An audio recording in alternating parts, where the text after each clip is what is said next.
is the new religion of the left. And this is what they have in mind. That's why they want CRT, because they want to divide the country. That's why they removed statues of Thomas Jefferson and Abraham Lincoln and Teddy Roosevelt. Take George Washington's name off schools, because they want to erase that history.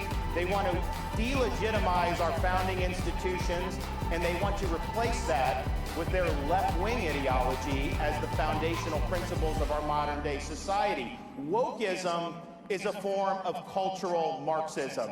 It is not just about raising taxes or bad economic policy. It's about tearing at the fabric of our society and trying to replace it with something that will be much, much more sinister. And the problem that we face as conservatives is a lot of major institutions in our country have become infected with this woke virus. You look at academia, do we even need to discuss that?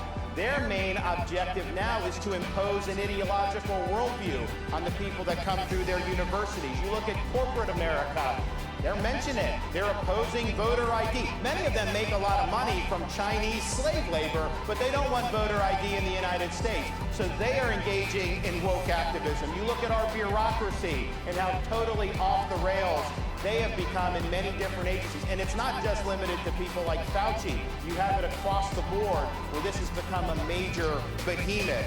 You look at the corrupt and dishonest legacy media in this country and what they're doing to divide us and what they're doing to prop up the regime. They are not in the business of telling the truth.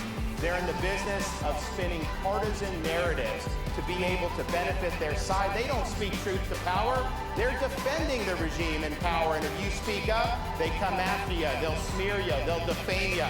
All they do day after day is concoct a blizzard of lies to try to deceive the American people. And make no mistake, that's going to intensify leading up to November. They're going to try to do anything they can to relieve the blame off Biden and to try to fool the American people into keeping Democrats in office. We're not going to let them do it, but that's what we're facing.